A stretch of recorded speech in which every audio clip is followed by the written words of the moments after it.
You ready to get blasting? Are we ready? Whoa, all We're right, ready. so let's get right into the news. What's going on then? Well, 10.1.5 is out. It is out next Tuesday for the US, Wednesday for EU. And it has a surprise feature, Matt. Wow, I love surprises. And this is actually a really good one. They have redone the lighting just- and stuff for Kalimdor and, it's and Eastern Kingdoms as well. Yeah, it's crazy minor, but good. Yeah, I mean this shot here around like the burning steps, like hell, that's completely different. Because like the way that it used to work is everything just faded to gray, like super quick. Whereas now it really seems that the faraway tech that they implemented with the Dragon Isles Yeah. is clearly here. It's like there it is. So now the horizon actually looks like a horizon. Yeah, can't see Captain. There you go. Yeah, like look at that. It actually looks like far away. And even you can see like the little layers of distance fog that are like behind the trees. Yeah. It's an effective effect. Yeah, it's great. Yeah, you look over there, you're like, that's some strong fog. Anyway. Does make WoW look better. It is funny how a lot of those zones, like you look at the vast Arathi Highlands, or Arathi, whatever, Arathi. Arathi, yeah. Arathi, yeah. You always say Aritha, it's Arathi.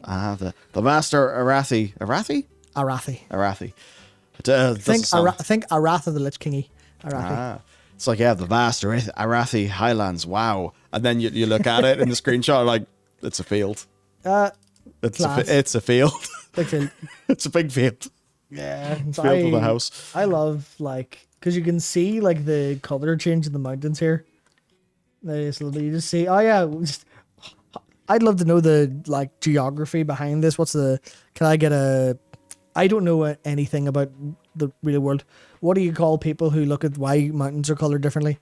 Geologists. Geologist Simmons. That's all they do. They're like, just look at like a telescope at different mountains and compare them. Yeah, so I think it's like that's the thing where I love to like have like a somehow an in universe like explanation why, because I suppose that's the point where it is a little bit microcosmy, where you go like you cross this like weird boundary line and suddenly there's like different plants and different rocks. It's like, yeah, it's just a load of microcosms, microclimates, that kind of thing. You could probably explain this away with lore if you were so inclined. Not that I imagine they will. Goofy if they tried, though, wouldn't it? It's the kind of thing they would do recently. They're kind of weird that way. Yeah. In a good way, I think. Just like, it's the Titans' fault. Yeah. The Titans did this. I mean, it could be, yeah. The Titans shaped it very... Perfect, you've done it. The Titans have shaped it very specifically and, like, planted things. Naturally, it would not look like this. Sweet, well done. You've done it. That would also break their world building, which, canonically is that all this shit's way bigger than it is in the game. Shut up. Whatever. Be quiet. I thought this was nice. Obviously, you look at this and you just think, revamp! Yeah. New content in old world! Because, First thing I did, I literally, it was taking the piss, but it was like, I think it was, someone linked to me in Discord and I immediately responded with 4 question marks, space, all caps, world revamp, exclamation mark. And then immediately went, I'm actually not being serious. It is cool though. It's very good.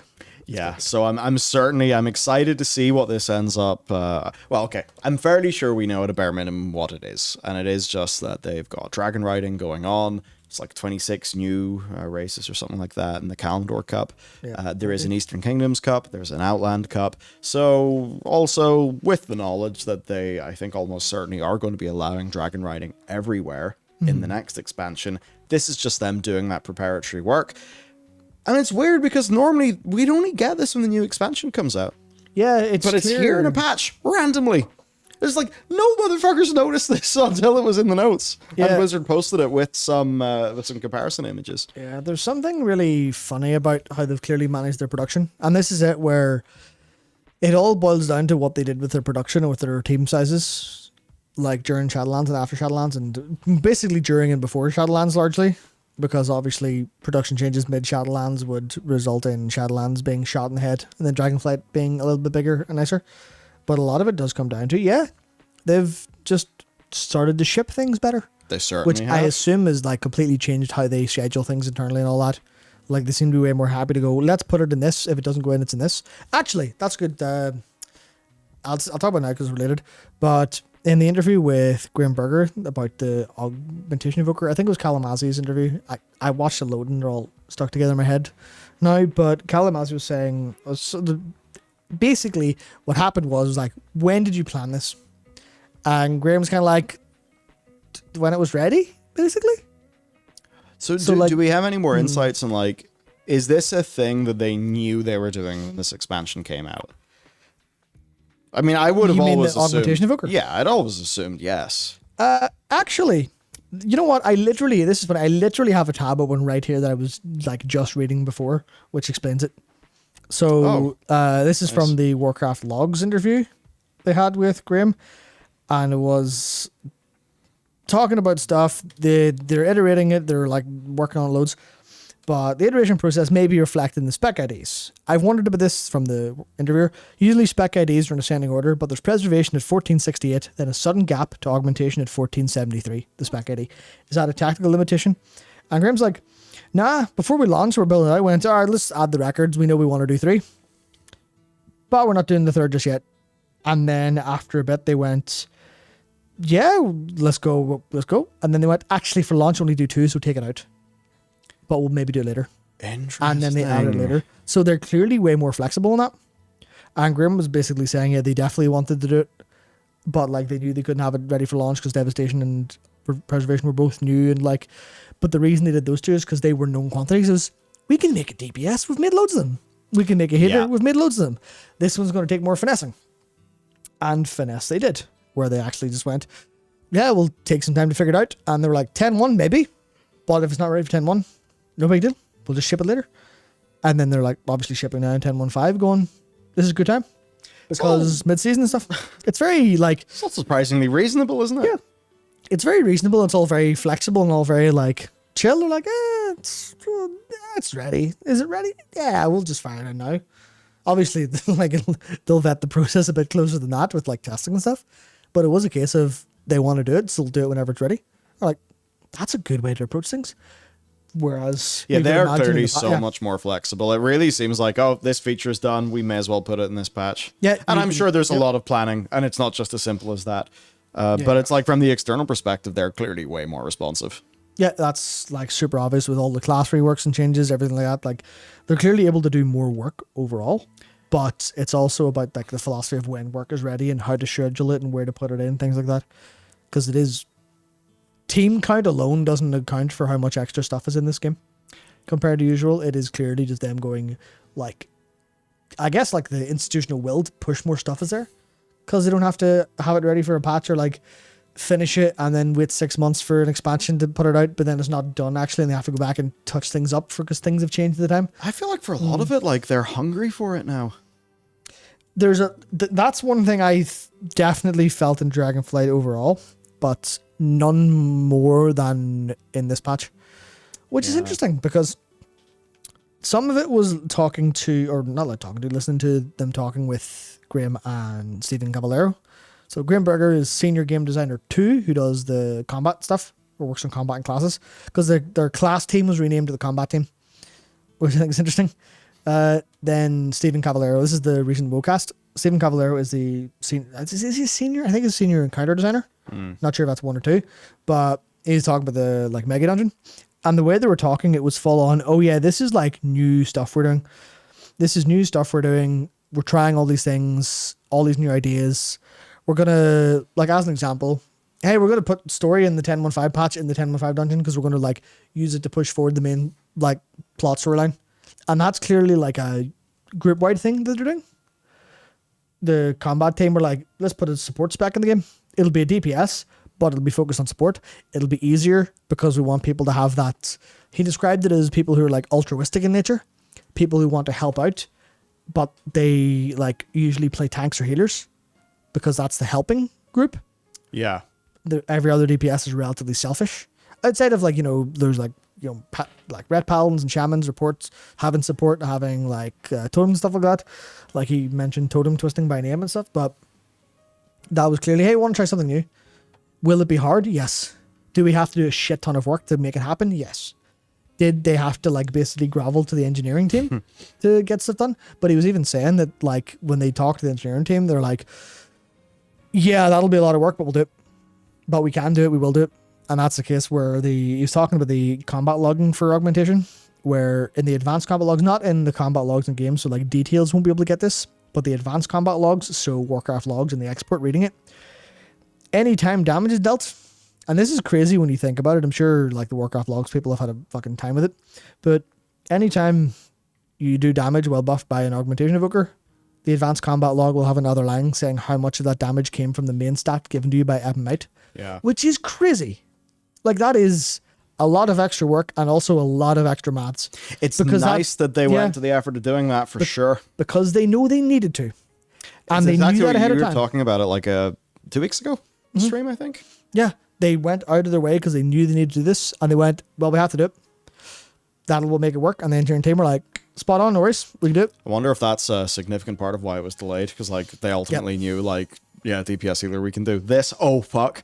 If we do this wrong, we'll have a massive drama as soon as our expansion comes out because this doesn't fit in the game, right? Mm-hmm. Exactly. Yeah. And that's the thing where the Real says it also shows they care about logs as a metric because they had to. Yeah. Because augmentation evoker without accurate damage reporting won't be taken seriously. People say, oh, it's low DPS. So they actually went to the effort to do things properly and they thought of this and they did it ahead of time. So clearly that team is like really hungry to do cool stuff. Yeah. And they have the capacity. This is a more smart, thoughtful WoW team. Yep. That's what I think is completely insane. And that also tracks to the encounter design because in Dawn of Infinite, there's a bit I won't say because it's a spoiler and I think it's a really cool like experience in the dungeon when you see it. But there are, hang on, I can't wait for evokers causing region-wide lags. I was actually thinking about that, Damon Salad. I thought, I hope this doesn't Breach is going to need to get his bag of dice back. Yeah, I hope all those calculations don't cause a problem. But, what was it? What was I saying? What was I talking about? Yeah, the Dawn of Infinite. So the Dawn of Infinite has an encounter where, and they talked about this again in the WoWcast and how like it went through iteration, but it was the Iridikron fight where you're fighting him with Chromie. And the only reason you're able to fight him is because he's actively trying to do something and Chromie's actively trying to stop him. Oh, go away, flies. Yeah, more or less, you're just like trying to break his concentration by 1%. And then that'll like shift the story fight. Clearly is like, he is the hardest motherfucker alive. Like, and they actually, and this is a fun thing because I was saying when you were gone, or no, I was saying when you were leaving earlier there, like they're in tune with the community. They were talking about how people latched on to him being a tactician and a strategist early.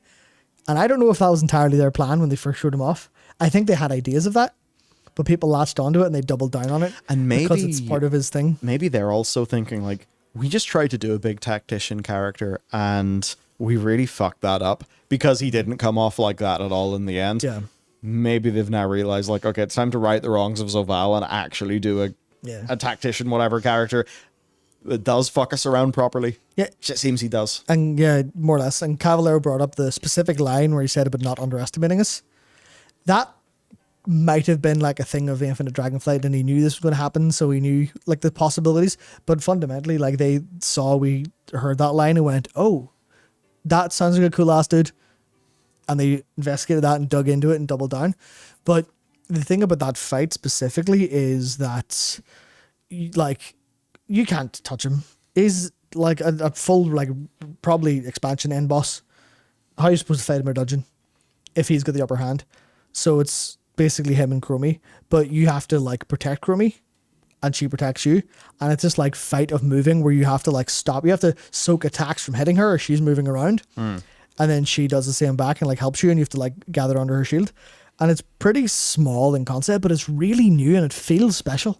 Like it feels, oh my goodness, it's like something different for this this time around. Yeah, exactly. You've not done anything like this and this feels like a different like category of fight. It feels more engaged with the story and the NPCs, and we've had people helping before, like obviously, but it's never been in the same way, which in such a way that actually like matters. Not like she's off the screen casting spells. It's like, no, she's an active part of the fight. Fight him off while Chromie charges her big laser. Yeah, it's not that. And then there's a couple other things to do as well with like is it the manifested time or the manifested time Guardian thing, the big sand elemental thing, that has like a bullet hell segment with like that looks sick. things firing around, like bullets coming out, but the floor is changing color between like two shades of bronze dragonflight color, two shades of brown, sandy, I believe goldy, that's called bronze. yeah, yellowy, two shades of that, and one shade is like slow mo, one shade is fast. Oh, So that's, you've got that's so cool. you've got some bolts going slow and some bolts going fast, and like swapping between the two. And you're like, man, that's really cool, and it's really new and it's really interesting. You can't do this in a raid, in a fight, because everyone would die in rage, because you know you can't just have like 5 people die to being bad from dodging that, like complete onslaught. But in this case, it is a complete onslaught. You're like, that's really cool. You're actually trying to do new things that are very fun. They even talk about the Galakron's Blight boss fight and how they're like, well, we wanted to have something that is Galakrondy because you're not fighting him because he's fucking massive. But also, it's like, it's called Dragon Blight. Why is it called Dragon Blight? Well, there's blight in dragons. Done. Brilliant. But they like actually dig into that and go, what does that look like? We get to see different things. And you're like, you've really put, and obviously they put a lot of thought into every dungeon they do. But this one feels very new and very special. Not that it's like a sudden 10 out of 10 compared to a bunch of like 5 out of 10 dungeons, but it's like, no, I can tell they're trying. I can read the energy from the effort and go, I don't even care if this is shit, you're trying. And that's a weird thing about how I play games, where I'm like, is this kind of shit? Yeah, does it have heart and soul? Yeah, you are the master of the lovable 7 out of 10. Like, it's my favorite genre of all time. I love it. I love it to pieces. Harvestella. He's responsible for half of its entire franchise revenue. I hope not. But no, you're right. And looking at 10.1.5 across the board, it Yep. looks like a really, really good patch.